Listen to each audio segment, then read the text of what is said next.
ટ્રેક્ટરના મોટા ટાયરમાં પાણી ભરવાનું અત્યારે ચાલુ છે। ઘણા બધા મિત્રોનો એવો પ્રશ્ન હોય છે કે ભાઈ ટ્રેક્ટરના મોટા ટાયરમાં પાણી ભરાય કે ના ભરાય, ભરવાથી શું ફાયદો અને શું નુકસાન કરી શકે છે અને કઈ રીતે ભરાય, તો વિડીયોની અંદર આગળ જણાવીશું। ખાસ કરીને આગળ વિડીયોમાં જોડાયેલા રહેજો।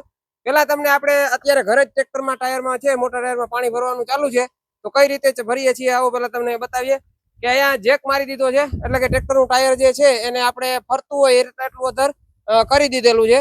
અને અહીંયાથી જે છે આપણો ટ્રેક્ટરના હવા ભરવાનો જે વાલ હોય એને એક ઉપર લઈ લેવાનો અને આ મેન વાલ એનો કાઢી નાખવાનો, એટલે કે મોટું જે હોય મોટું એને ડાયરેક્ટ કાઢી નાખવાનું। અને આપણે જે ઘરે ભરવું હોય તો ચાર્જિંગ વાળો આપણે જે પંપ હોય છે દવા છાંટવાનો, એને આપણે જે રબરની નળી હોય ત્યાંથી અલગ કરી દેવાની નળી, એટલે ડાયરેક્ટ આ નળી ચડી જાય છે। જો તમને લાઈવ બતાવું, જો આ રીતે આને આપણે ડાયરેક્ટ અહીંયા જે છે ચડાવી શકીએ છીએ। હવે આ રીતે આની અંદર પાણી નાખતા જાય છે અને પંપ ચાર્જિંગમાં રાખેલો છે। બીજું કે વાડીએ કે ઘરે કે કોઈ પણ જગ્યાએ તમારે પાણી તો જ ભરવું કે તમારી આગળ પાછું હવા ભરવાની સગવડ હોય, તો આપણે કમ્પ્રેસર પર તૈયાર રાખેલું છે। કારણ કે આમાં પાણી ભરાઈ જાય પછી એને પ્રેશર દેવા માટે ટાયરને પૂરો પ્રેશર કરવા માટે જે છે હવા ભરવી પડતી હોય છે અમુક ટકા। એ પણ હમણાં તમને લાઈવ પ્રૂફ કરીને એક ટાયરમાં આખું ભરીને બતાવીશું, કેટલું પાણી ભરવું એ પણ બતાવીશું, આગળ કેને ભરવું અને કેને ના ભરવું એ પણ બતાવીશું।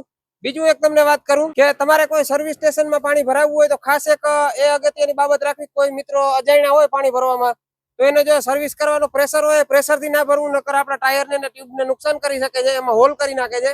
તો એને મોઢા આગળથી ડટી જે છે છોડાવીને આ રીતે કરીને ભરવાનું, તો પણ ભરાઈ જશે। ત્યાં લઈ જાવ તો વધુ સહેલું પડશે, પણ ઘરે ભરવું પણ એકદમ આસાન છે।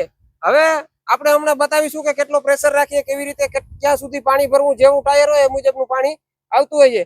પ્લસ ઘણા બધા મિત્રોને એવો પ્રશ્ન હોય છે કે ભાઈ ટાયરમાં પાણી ભરવાથી ફાયદો થાય કે નુકસાન, તો ખેતીમાં ચલાવવા માટે કાયમ માટે ફાયદો જ થાય, કારણ કે ટ્રેક્ટર સ્લીપ ના મારે, અને સ્લીપ ના મારે એટલે આપણું ટ્રેક્ટર જે છે વધારે વેગ કરે અને વધારે ઝડપથી હાલે અને ટાયર ઘસાય નહીં અને આપણે ઊંડી અને સારી રીતે ખેડ કરી શકીએ। હવે જો કોઈ મિત્રોને ટોલીમાં હાંકવું હોય તો ટાયરમાં પાણી ના ભરાવવું, કારણ કે રોજ રનિંગ રોડ ઉપર કરવું હોય તો ખોટો વજન છે ટાયરને ફેરવવો પડે છે।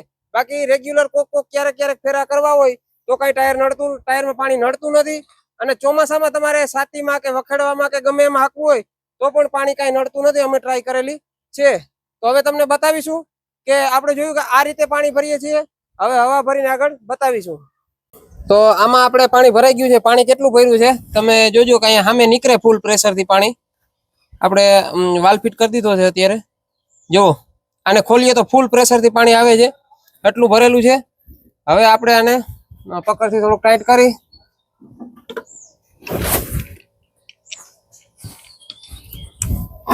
અને ઘટતી જે છે પ્રેશર હવા પૂરું કરવાની છે। તમારે જેટલું પ્રેશર રાખવું હોય એટલું રાખી શકીએ છીએ આપણે।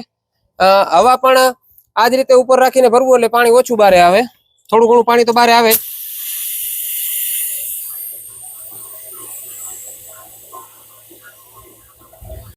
તો ખેડૂત મિત્રો આપણે બંને ટાયરમાં જે છે પાણી ભરાઈ ગયું છે અને હવા પણ ભરી દીધી છે।